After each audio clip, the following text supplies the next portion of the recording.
Shalom, damai di hati Bapak Ibu Saudara yang diberkati Tuhan.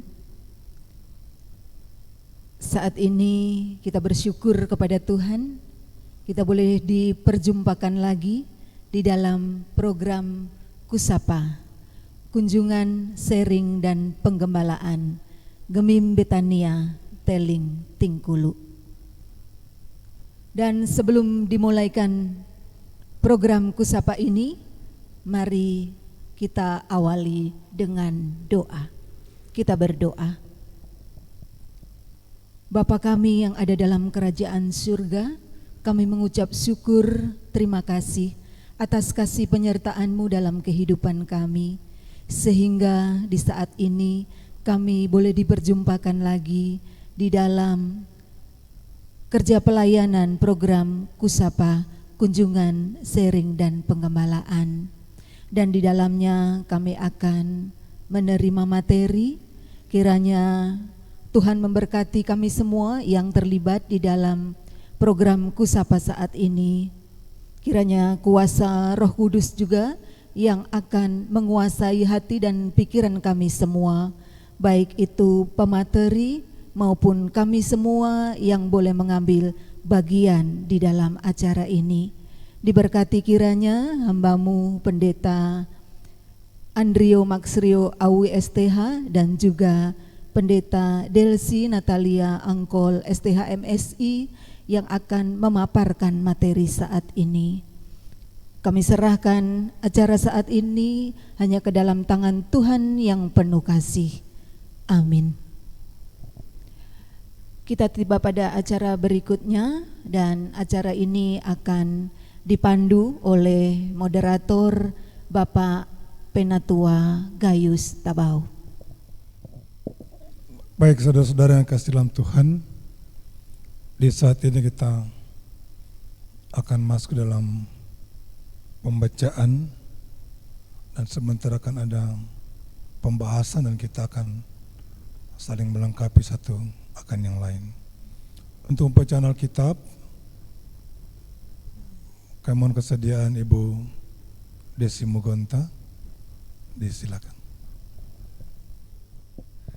Pembacaan Alkitab dari Roma 10 ayat 16 sampai 21.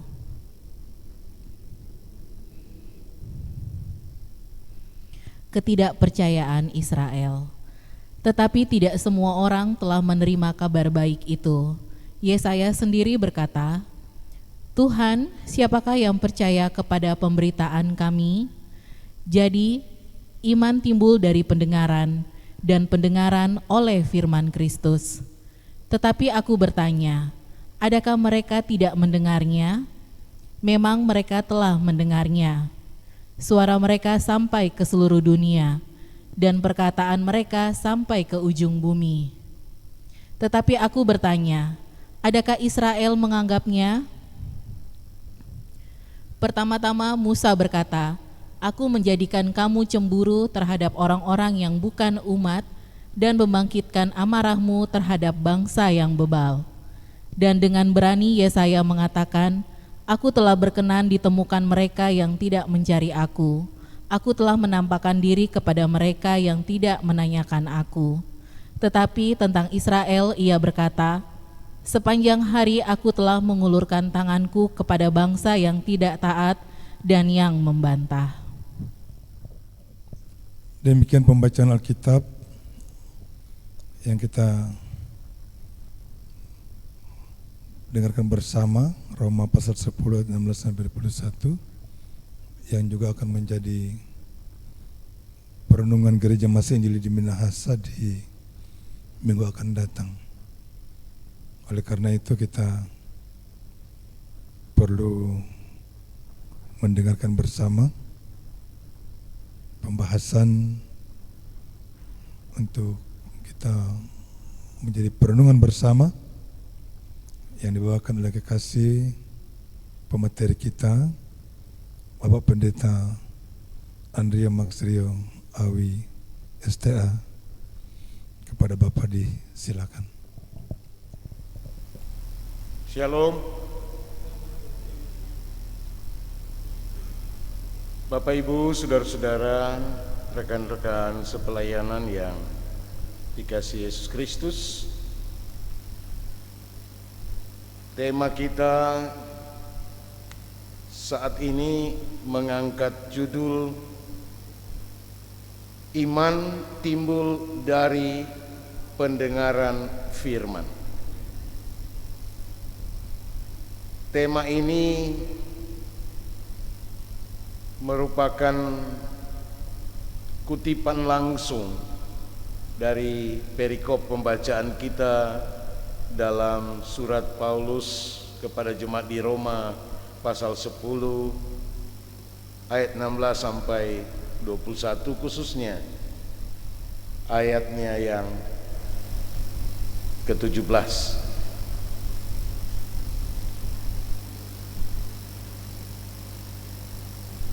Kata iman berarti percaya atau yakin, sungguh-sungguh, tidak goyah, tidak mudah dipengaruhi,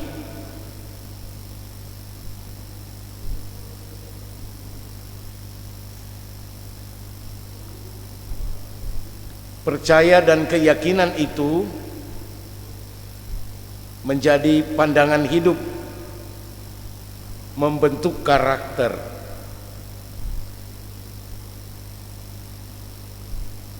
Dalam hal perilaku hidup sehari-hari.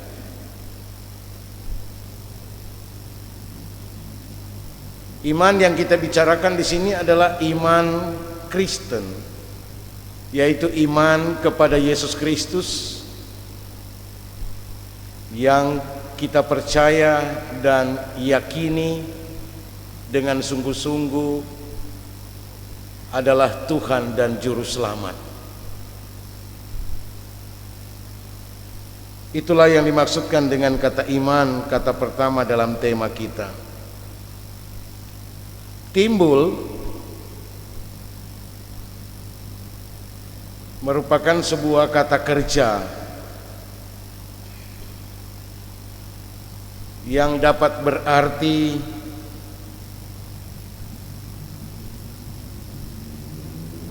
naik atau keluar.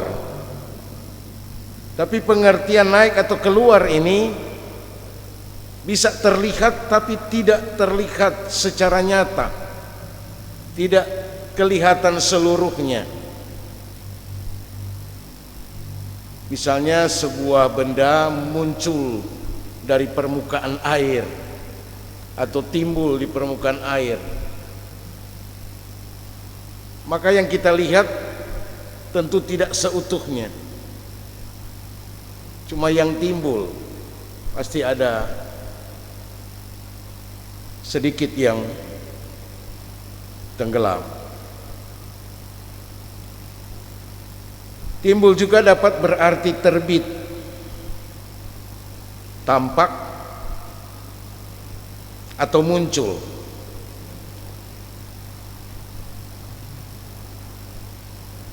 Jadi iman, percaya itu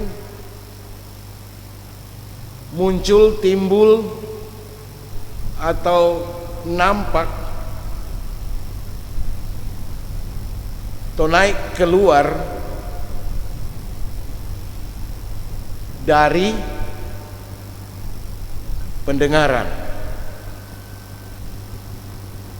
Dari adalah kata penghubung yang menghubungkan bahwa iman itu timbul, berasal,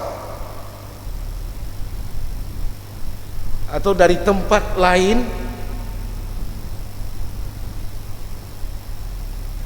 yang bernama pendengaran.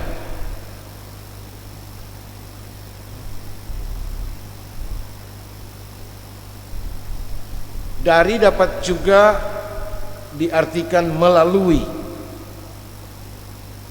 atau lewat pendengaran. Nah, kata pendengaran ini dapat juga diartikan satu kemampuan yang dimiliki seseorang atau banyak orang untuk mengenal suara melalui telinga, kemudian melalui saraf-saraf sampai ke otak. Itu suatu proses pendengaran.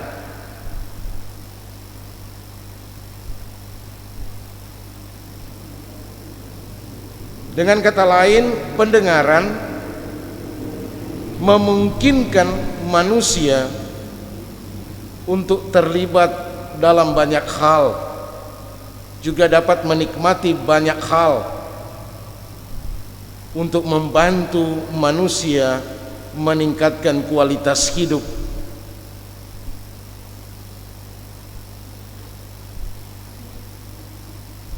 Itulah fungsi pendengaran, membuat orang bisa terlibat dalam banyak hal, menikmati banyak hal yang membantu untuk meningkatkan kualitas hidup. Karena itu pendengaran adalah salah satu indera utama yang juga berfungsi untuk berkomunikasi,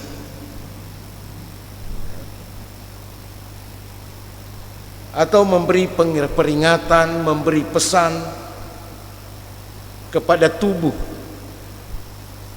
secara keseluruhan. Itu dia melalui otak, melalui saraf-saraf,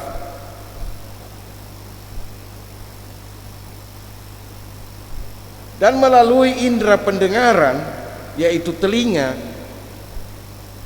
kita dapat merasakan getaran yang disebut suara.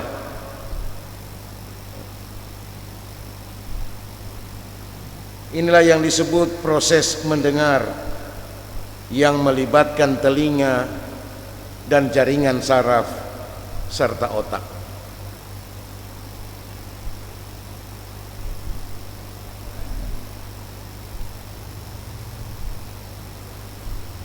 Itulah tema kita, sehingga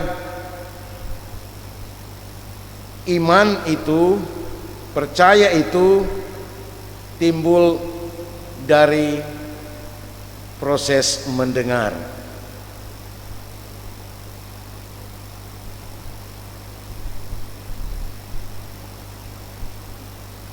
Mendengar apa? Yaitu mendengar firman.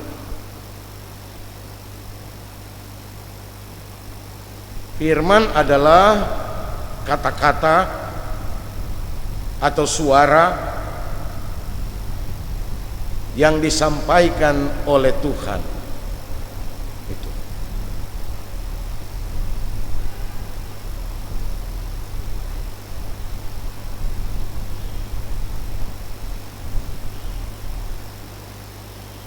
Itulah sekitar tema,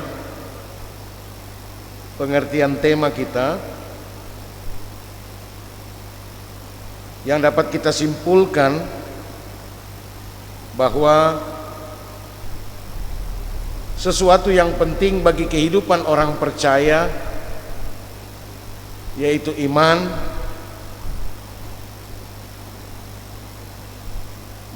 timbul terbit dari atau mulai dari pendengaran kepada firman Tuhan.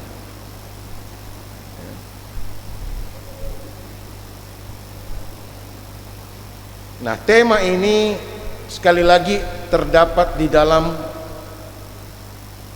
ayat 17 pasal 10 kitab Roma, yang sebenarnya secara lengkap berbunyi, jadi iman tumbuh dari pendengaran, dan pendengaran oleh firman Kristus. Lebih spesifik lagi di situ dikatakan firman Kristus. Nah, saudara-saudara, kitab Roma ini ditulis oleh Rasul Paulus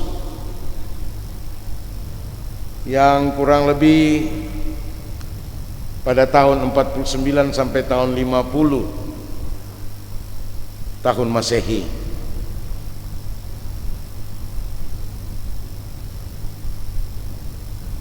Maksud Paulus adalah untuk memperkenalkan dirinya kepada jemaat di Roma, serta untuk memperkenalkan berita Injil yang dibawanya kepada orang percaya atau yang diberitakannya. Paulus sendiri belum pernah atau belum sempat pergi ke Roma saat menulis surat ini.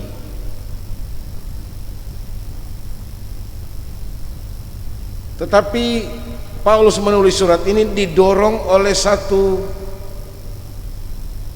sukacita yang besar, karena ia mendapat berita bahwa di kota Roma, pusat kekaisaran Romawi, sudah ada orang-orang yang percaya kepada Yesus Kristus.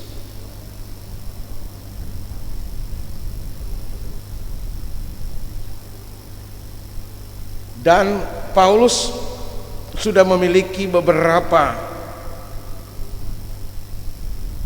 orang percaya yang berelasi dengan dia, yang memberikan kepadanya informasi-informasi. Artinya dia sudah ada kenalan di jemaat Roma. Dan karena itu dia berkerinduan juga untuk datang ke kota Roma dan memberitakan Injil di kota yang menjadi pusat pemerintahan Kaisar Romawi, yang menguasai daerah sampai di Turki, di Palestina, Mesir.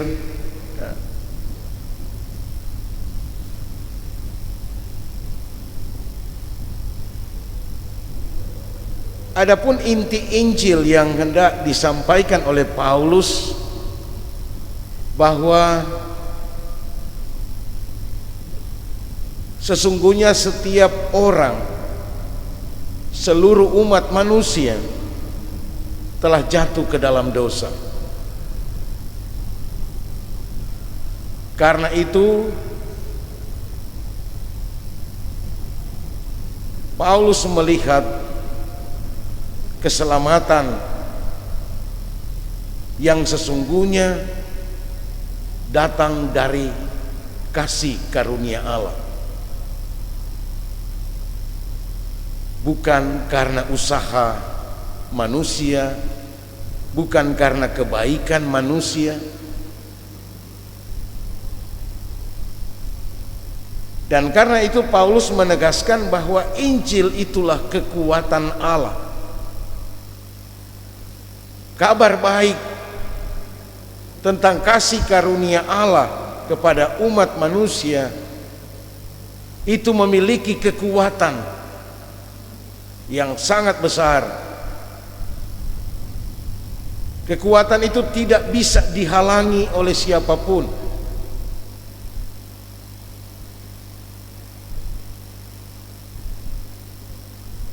Karena bagi yang menghalangi kasih karunia Allah, termasuk menghalangi pemberitaan kabar baik itu, berarti berhadapan dengan Tuhan.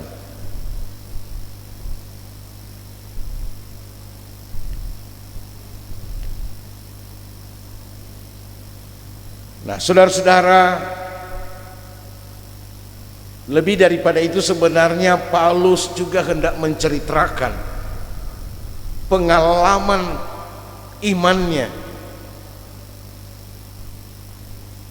sehingga dia menjadi rasul menjadi utusan Tuhan. Pengalaman imannya ketika dia bertemu dengan Tuhan Yesus mengubah seluruh hidupnya.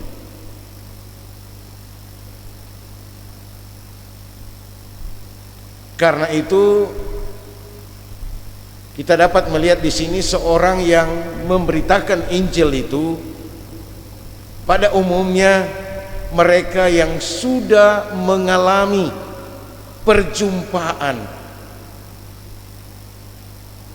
secara spesifik,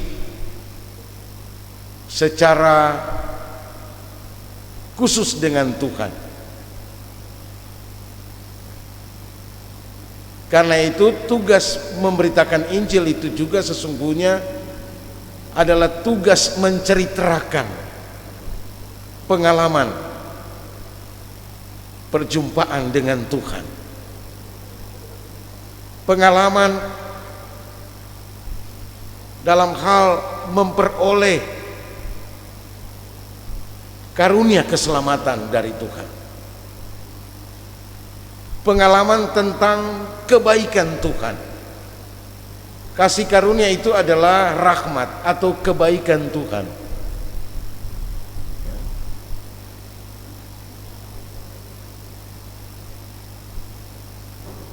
Nah, secara umum saya memahami kitab Roma ini merupakan karya reflektif, karya dari seorang Paulus berefleksi tentang iman, tentang kasih karunia sebagai pemberian Tuhan untuk menyelamatkan umat manusia.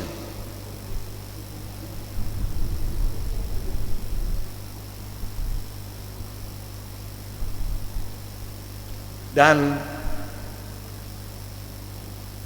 Injil kasih karunia ini menurut Paulus harus diberitakan, harus diperdengarkan, harus disuarakan, baik secara verbal atau juga non verbal. Verbal artinya menggunakan suara, menggunakan mulut, berbicara, memperdengarkan dengan suara mulut. Yang non verbal itu juga adalah tingkah laku, sikap hidup.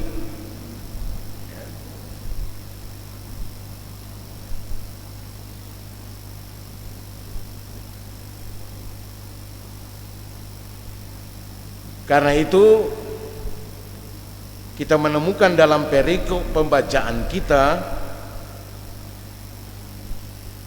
yang menjadi tema kita, Paulus sangat menekankan tentang pendengaran kepada firman Kristus seharusnya menimbulkan iman. Nah, apakah hal itu terjadi di kota Roma? Ini yang menjadi pertanyaan Paulus.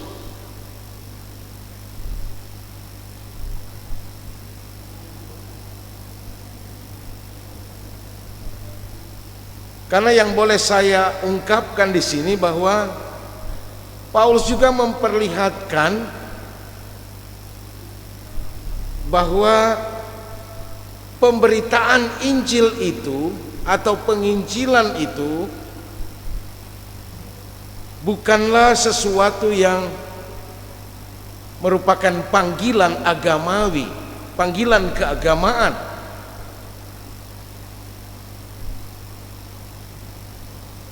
Tetapi itu merupakan hakikat bagi setiap orang yang telah mengalami kasih karunia keselamatan dari Tuhan untuk menceritakan baik secara verbal atau non verbal. Artinya penginjilan itu bukan membuat orang percaya dan memaksa orang itu untuk menjadi warga gereja atau anggota gereja atau menjadi orang Kristen.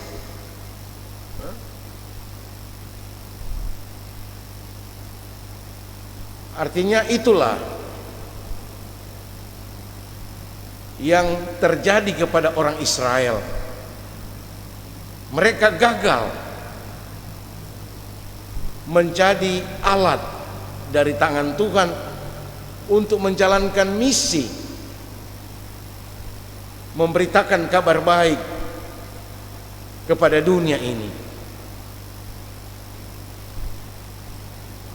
untuk memperlihatkan kuasa Tuhan.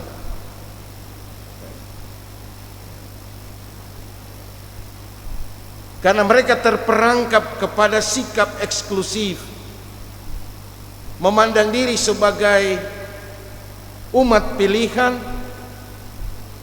sebagai anak-anak Tuhan, sebagai keturunan bapak-bapak leluhur. Tetapi mereka merasa itulah milik mereka secara khusus. Karena itu mereka tidak peduli dengan banyak orang di dunia ini yang harus juga mengalami selamat dari Tuhan. Injil itu bukan baru diberitakan setelah zaman Yesus, tapi kabar baik tentang kasih karunia Allah itu juga sudah diberitakan oleh para nabi. Bahkan sejak zaman Abraham pun keselamatan itu adalah kasih karunia Allah.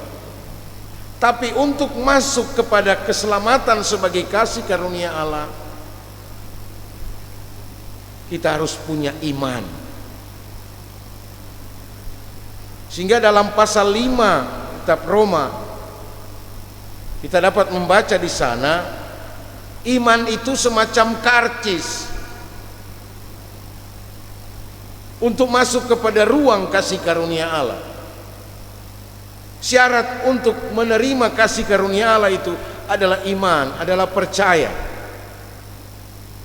adalah keyakinan yang sungguh-sungguh, yang tidak meragukan apapun. Itulah iman yang menjadi tiket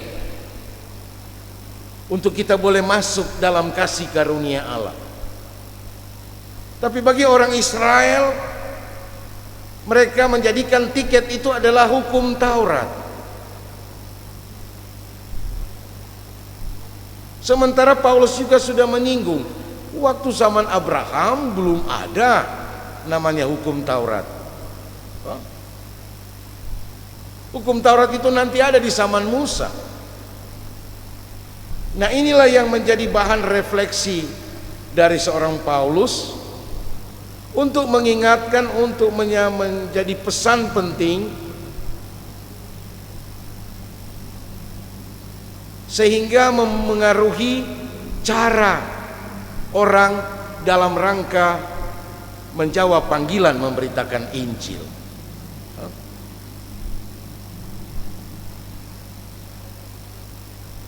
Seperti itulah yang boleh kita pahami secara keseluruhan kitab Roma ini. Paulus membahas begitu dalam tentang aspek-aspek teologis keselamatan, bahkan teologis dogmatis.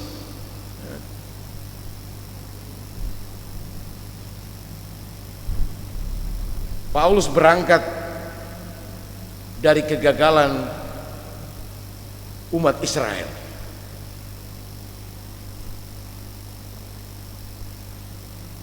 Sehingga di sini Paulus berkali-kali bertanya. Pertanyaan-pertanyaan retoris itu dalam upaya menjawab Mungkin saja Paulus sudah mendapat sedikit informasi tentang situasi persekutuan orang percaya yang ada di kota Roma, yang memang sebagian besar terdiri dari etnis non-Yahudi atau dari orang-orang Yunani, dan sebagian kecil adalah orang-orang Yahudi.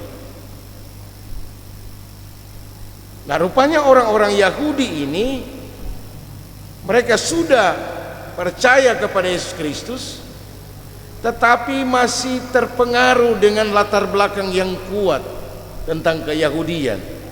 Mereka mungkin berusaha untuk menerapkan hukum Taurat di tengah-tengah persekutuan jemaat saat itu. Dan mungkin Paulus melihat ini bahaya dan akan mengulang kegagalan Israel yang berusaha menerapkan bahwa keselamatan itu hanya akan kita peroleh dengan melakukan seluruh hukum Taurat. Padahal Tuhan tidak pernah mempersyaratkan hukum Taurat. Tapi juga bukan berarti Tuhan membatalkan atau menghapus hukum Taurat. Hukum Taurat itu baik bagi orang yang hidup menurut hukum itu. Tapi hal ini tidak boleh dipaksakan kepada orang yang tidak hidup berdasarkan hukum Taurat. Karena kalau itu yang terjadi, maka penginjilan akan bersifat proselit, akan bersifat panggilan keagamaan, memaksa orang untuk beralih.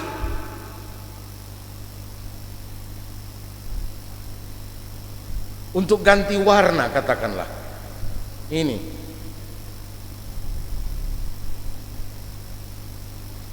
Sebab perilaku orang Yahudi memaksa orang lain untuk masuk ke agama Yahudi itu disebut proselit. Orang non-Yahudi yang masuk agama Yahudi disebut kaum proselit. Nah, proselitisme ini memaksakan hukum Taurat sebagai syarat untuk memperoleh keselamatan.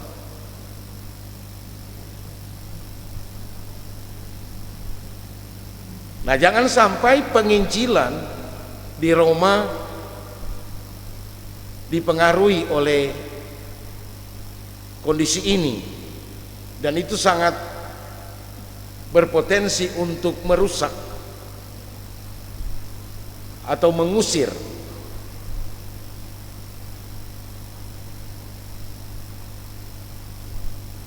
itulah sebabnya bagian yang kita baca dalam pasal 10 ayat 16 sampai 21 ini, Paulus membenarkan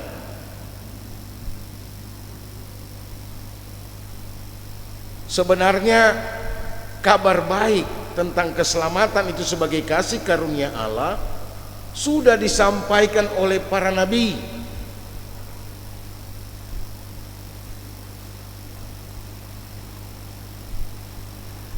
Dan berita itu sesungguhnya sudah didengar, sudah diterima oleh orang Israel.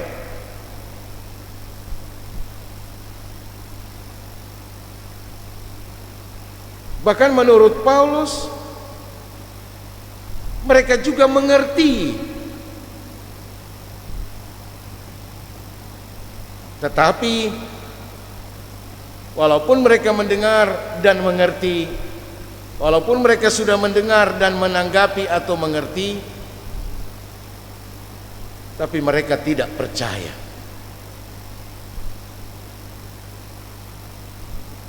Ini yang menjadi persoalan. Karena itu Paulus berusaha membuktikan. Dia mengutip ucapan-ucapan firman yang disampaikan oleh Yesaya, juga oleh Musa, ya, yang menggambarkan tentang kegagalan orang Israel. Walaupun mereka mendengar, walaupun mereka mengerti, tetapi iman mereka tidak timbul, ya? Iman mereka tidak keluar, tidak kelihatan, tidak nampak, gitu. Karena seharusnya orang yang mendengar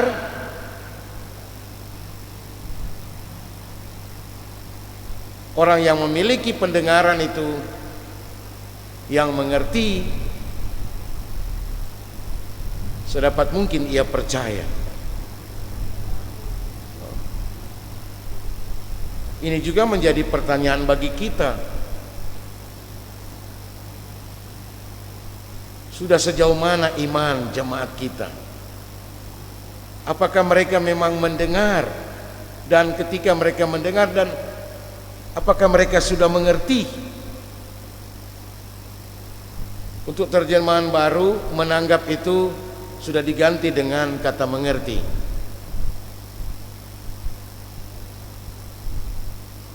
Yang dikutip oleh Paulus sebagai suara dari Nabi Yesaya.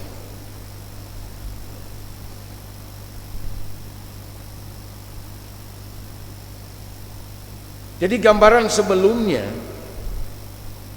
Paulus menyampaikan bahwa sudah banyak yang memberitakan, bahkan banyak orang yang merasa kedatangan orang-orang yang memberitakan itu sungguh indah keadaannya.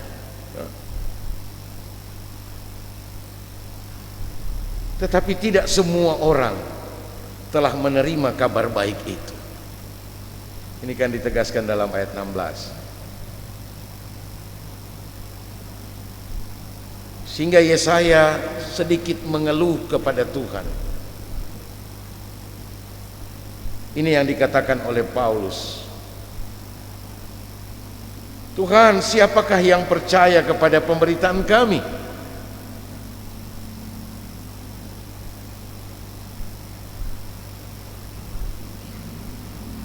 Karena itu dia mau menegaskan, iman itu seharusnya bermuncul, timbul dari pendengaran, yaitu pendengaran firman Kristus. Firman Kristus di sini adalah apa yang disampaikan oleh Yesus.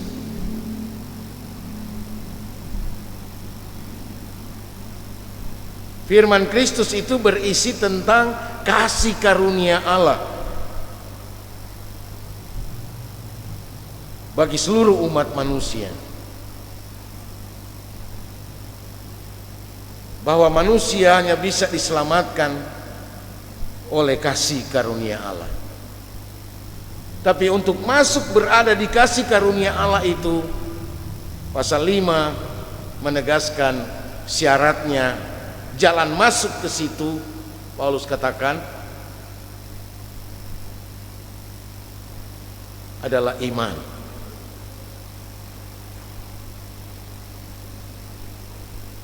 Yaitu percaya, yakin, sungguh-sungguh, tidak ragu-ragu, mengakui Yesus sebagai Tuhan dan Juru Selamat. Berpegang pada iman ini, maka kita sudah mendapatkan pembenaran. Kita dibenarkan oleh iman, dan oleh iman itu kita bisa masuk dalam kasih karunia Allah yang memberi keselamatan.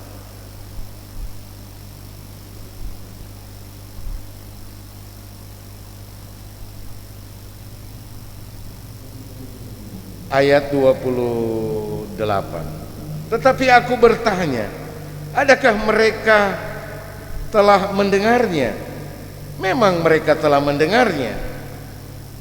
Suara mereka sampai ke ujung bumi, ke seluruh dunia, dan perkataan mereka sampai ke ujung bumi. Jadi bagi Paulus mustahil mereka tidak mendengarnya, karena ada banyak nabi-nabi yang memberitakan, banyak orang yang dipakai Tuhan memberitakan.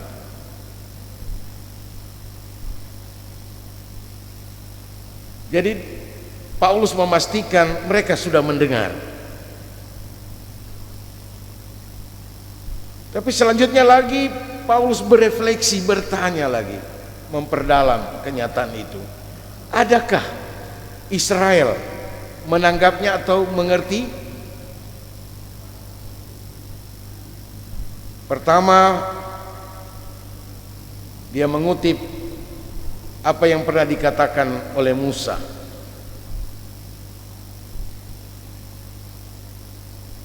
Dan yang kedua, dia mengutip lagi bahwa pada zaman itu dengan berani pun Yesaya mengatakan. Artinya apa yang diucapkan oleh Musa itu juga sepadan dengan apa yang disampaikan oleh Yesaya, bahwa kegagalan Israel adalah mereka mendengar, mengerti, tapi tidak percaya. Dan karena itu ketidakpercayaan mereka inilah yang menyebabkan Tuhan membuat mereka cemburu, bahkan marah bahwa Tuhan berpihak kepada bangsa-bangsa lain, yang membuat bangsa-bangsa lain bisa mengerti, bisa mendengar dan menerima serta percaya. Dan itu menjadi satu kecemburuan. Tapi itulah juga yang Paulus ulang-ulang sebelum bacaan ini, bahwa itulah kedaulatan Allah. Kalau Allah mengasihi orang-orang yang bukan keturunan Abraham juga, why not? Karena mereka mau mendengar, mau mengerti dan percaya. Karena itu dalam hal ini maka orang Israel sebenarnya terhukum ketika Allah juga memanggil orang-orang yang bukan keturunan Abraham secara biologis. Tapi justru orang-orang yang mengaku keturunan Abraham, Ishak dan Yakub sebagai orang-orang pilihan, sebagai umat, ternyata mereka tidak percaya walaupun mereka sudah mendengar dan mengerti. Jadi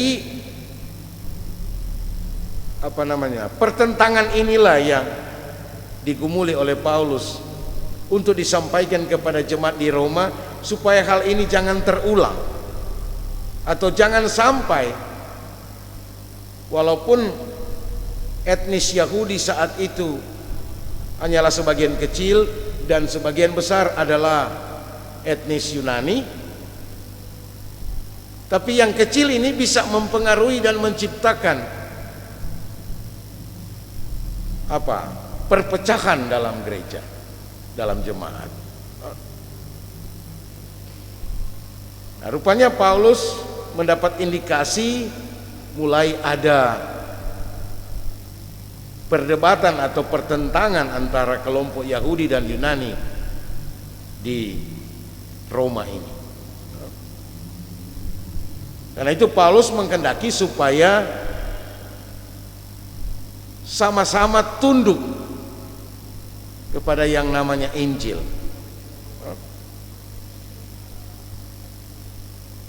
Dan pada pasal 11 itu sebenarnya Paulus juga mau menggambarkan bahwa adakah Allah mungkin telah menolak umatnya, maksudnya orang Yahudi keturunan Abraham, Ishak dan Yakub secara biologis ini? Sekali-kali tidak.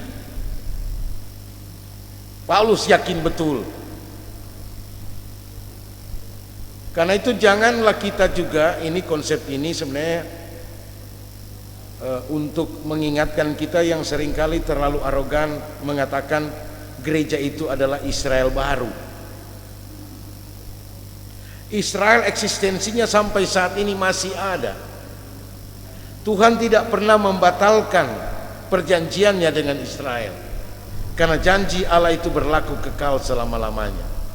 Karena itu hanya mereka yang setia dan taat kepada janji Tuhan inilah yang akan menjadi sisa untuk diselamatkan.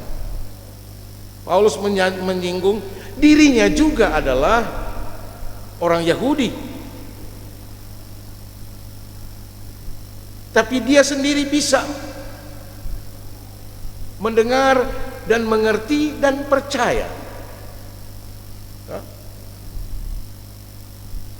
Paulus menggambarkan di zaman apa itu? Elia kah apa itu? Nabi Sabtu. Merasa kurang dia sendiri yang hidup benar di hadapan Tuhan saat itu, sehingga dia ketakutan untuk menghadapi yang. Tetapi Nabi ini tidak melihat bahwa sesungguhnya Tuhan menyiapkan 7.000 orang yang sebetulnya belum tercela saat itu. Mungkin mereka tidak berdaya dan karena itu mengambil posisi diam.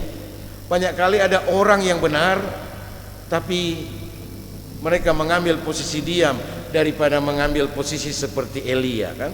Itu berani berkonfrontasi. Ternyata Tuhan menyiapkan itu. Jadi eksistensi Israel sekarang, ya, negara Israel itu, orang-orang Yahudi itu, walaupun mereka masih menganggap mereka memiliki kedudukan istimewa, tapi mereka harusnya melihat apa yang disampaikan oleh Paulus ini, yang sudah disampaikan hampir 2000 tahun yang lalu, secara khusus pada orang percaya di Roma. Karena itu kita mendapatkan beberapa hal yang sangat penting melalui pembacaan ini, bahwa benar iman itu timbul melalui pendengaran. Yang soal adalah kalau orang itu tidak punya pendengaran, bahwa ternyata walaupun dia tidak mendengar tapi dia menggunakan matanya, itu indera lainnya untuk mendengar. Ternyata mata bisa mendengar, mata juga bisa mengerti, dan mata bisa membuat orang percaya. Karena biarpun orang tuli, dia bisa percaya, malah biar dia tuli dia rajin masuk gereja.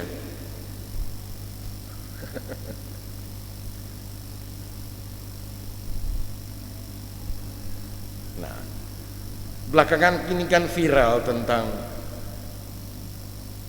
si Putri Aryani yang boleh menghebohkan lewat American Got Talent itu. Iya, terbatas secara fisik, dia buta, tidak bisa melihat, tapi dia bisa memainkan musik dan dia bisa menyanyi dengan baik. Malah satu kali saya pernah menonton di American Got Talent itu atau Britain Got Talent, si perempuan ini dia tidak bisa mendengar tapi bisa berbicara, dan dia menyanyikan lagu dengan sangat baik. Bayangkan, kita sampai naik bingung, bahkan juri saat itu Dan ketika dia bercakap, dia bicara, tapi apa yang diucapkan oleh juri ada nanti di bahasa isyarat, dan dia mengerti apa yang disampaikan oleh juri. Dan ketika menanggapi apa yang disampaikan juri, dia mengucapkan kata-kata persoalannya, dan dia menyanyi. Persoalan dia dengar dari mana nih nada. Bagaimana mengajarkan orang bisa menyanyi dengan baik sementara dia tidak bisa mendengar? Suaranya pun dia tidak bisa dengar. Tapi ketika dia menyanyi, dia mengeluarkan suara yang baik, menyanyi dengan baik. Itu kan keajaiban Tuhan. Jadi panca indera kita sebetulnya merupakan perlengkapan yang Tuhan anugerahkan, yang bisa membuat kita mendengar, mengerti, bahkan percaya.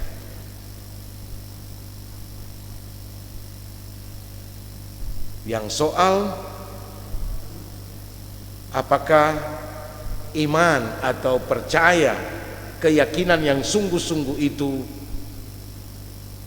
nyata dalam kehidupan sehari-hari, bahwa yang kita dengar, yang kita mengerti betul-betul membentuk karakter sebagai orang percaya yang juga terpanggil untuk menjadi pemberita kabar baik atau Injil yang berisi, Injil itu berisi kasih karunia Allah yang menyelamatkan, bukan usaha manusia yang menyelamatkan, tetapi kebaikan Tuhan, kemurahan Allah yang dinyatakan di dalam Yesus Kristus. Yesus Kristus adalah wujud kasih Allah untuk membenarkan kita, untuk menebus kita, untuk menguduskan kita. Karena itu siapa yang mengaku Yesus Kristus sebagai Tuhan dan Juru Selamat, itulah iman. Dan iman inilah yang sudah menempatkan kita dalam ruang kasih karunia Allah sebagai pewaris keselamatan. Itu.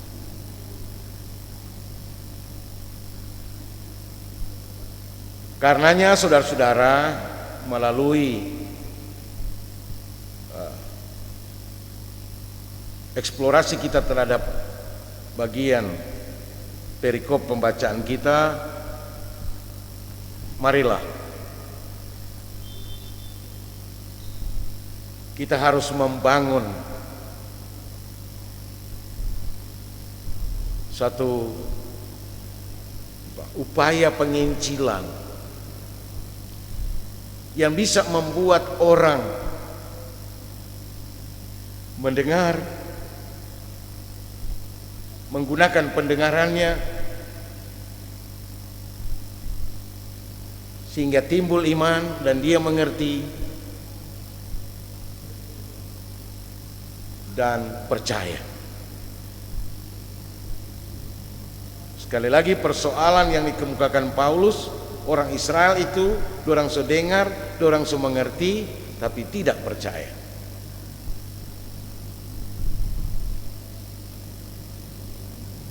Dan Paulus memperlihatkan Allah punya banyak cara untuk menyelamatkan umat manusia. Allah digambarkan sebagai Tuhan yang mengulurkan tangan setiap hari, menanti di pintu kemurahan supaya mereka percaya. Allah memperlihatkan kesabaran yang panjang.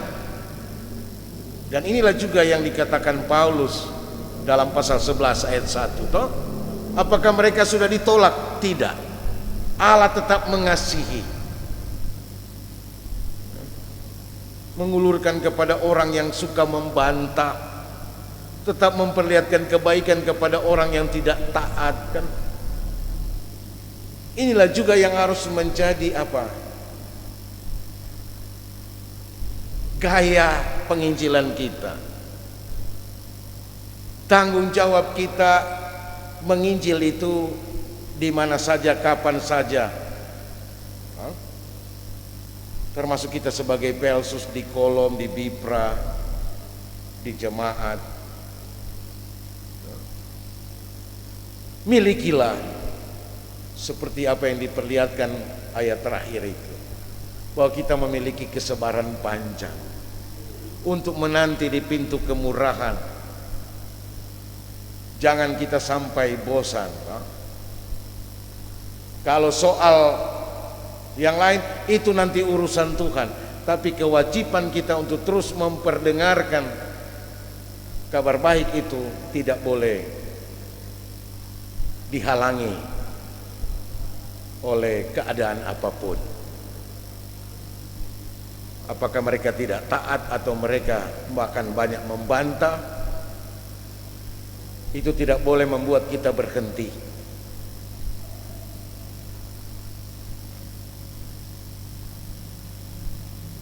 Bahwa mendengar itu penting.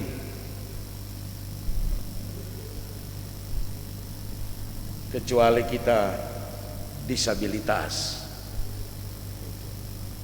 Bahkan seorang disabilitas pun yang tuli pun bisa mendengar, bahkan bisa mengerti. Sementara yang punya lengkap normal, telinga,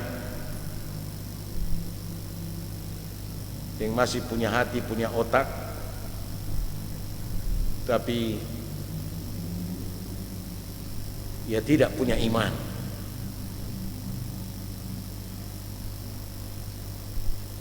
Nah, saudara-saudara, sekali lagi, penginjilan adalah perintah. Memberitakan Injil kasih karunia Allah adalah perintah bagi setiap orang percaya. Kita semua terpanggil. Tetapi dalam hal penginjilan kita harus memiliki pertimbangan-pertimbangan atau melibatkan pertimbangan-pertimbangan bahwa kita juga harus menggunakan kuasa Tuhan, menggunakan hikmat Tuhan dan waktu Tuhan.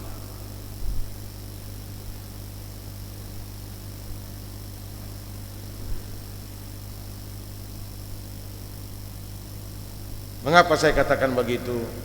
Supaya jangan sampai kata Yesus membuang ke babi-babi, membuang berlian, membuang permata, membuang benda berharga kepada. Artinya ketika kita memberitakan Injil, orang harus melihat situasi, jangan sembarang. Karena Injil ini juga sesuatu yang berharga. Jangan orang asal buang, tapi itu cuma diinjak-injak.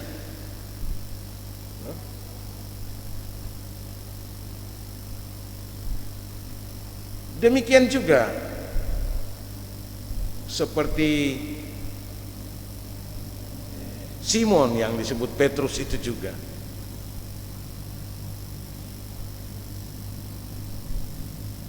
Dari penjala ikan menjadi penjala. Panggilan kita adalah juga menjala orang,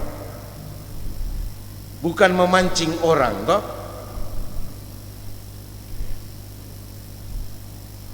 Bab menjala itu beda dengan memancing.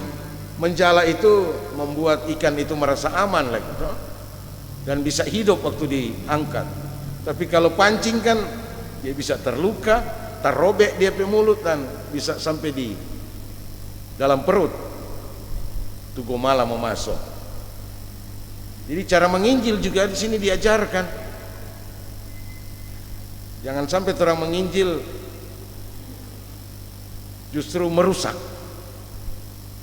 Yang orang mau selamatkan justru sampai luka-luka, terluka dia teh. Bukan cuma badan, dengan hati le. Ini bahaya.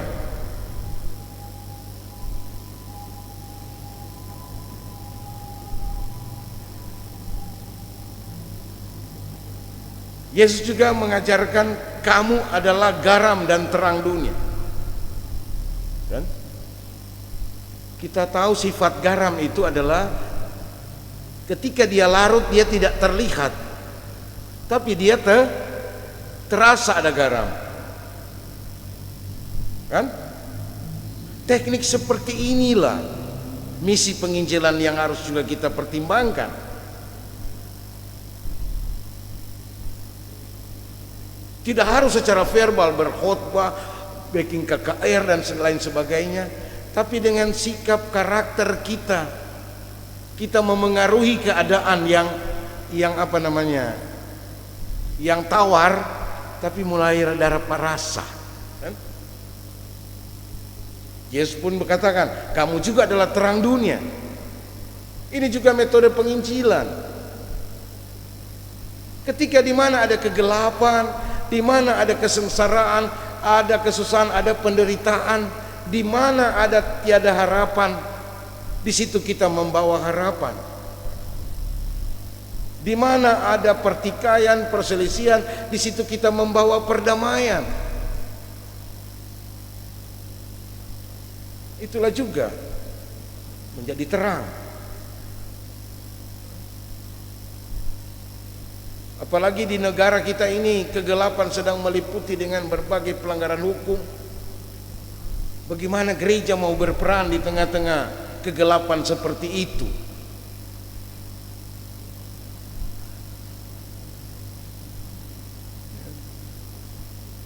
Jadi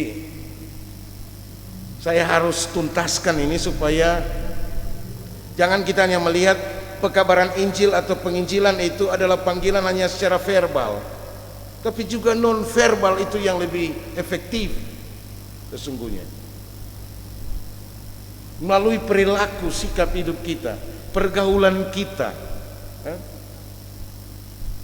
tutur kata kita, pergaulan kita yang ramah dan apa.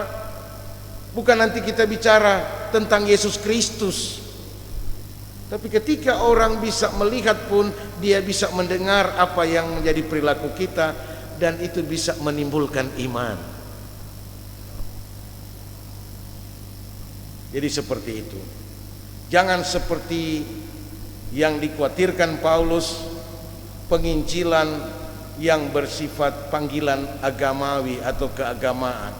Ini pernah disampaikan oleh seorang pendeta, dia juga seorang evangelis.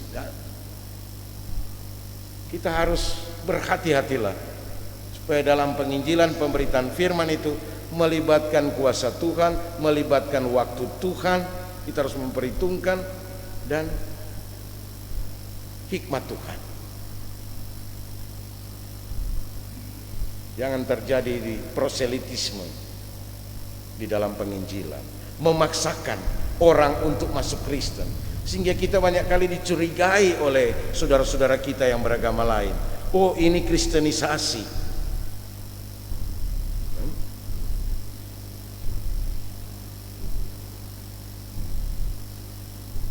Sehingga itulah yang membuat ketegangan dalam relasi. Padahal kita dihadirkan Tuhan untuk apa? Membuat dialog, membuat percakapan-percakapan ya? Tentang kebenaran, tentang keselamatan. Ya, kita tidak saling curiga, dan kecurigaan itu akan menimbulkan saling membenci. Padahal tujuan kita pada hakikatnya adalah untuk menghadirkan selamat dan semua orang merasakan keselamatan. Seperti itulah. Dan yang terakhir, mungkin Yesus pernah mengecam murid-muridnya atau mengajarkan murid-muridnya.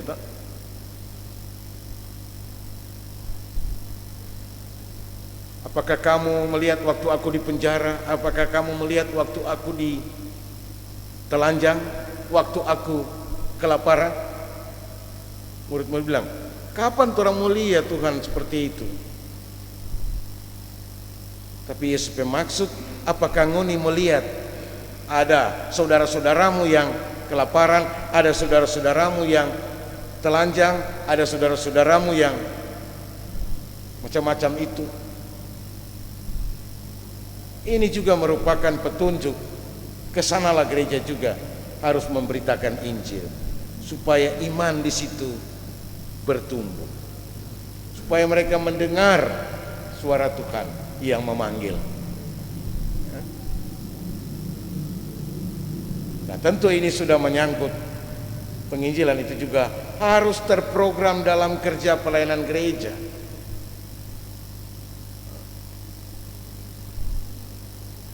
Iman yang timbul itu seharusnya membuat kita percaya.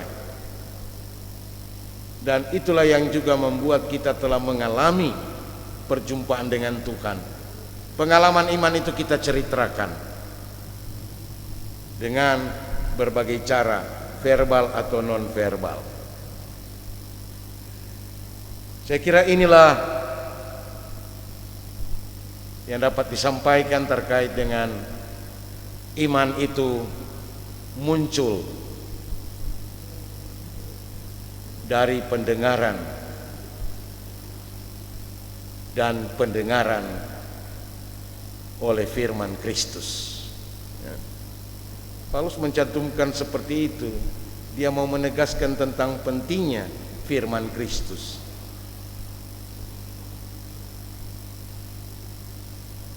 Demikian dan sampaikan terima kasih.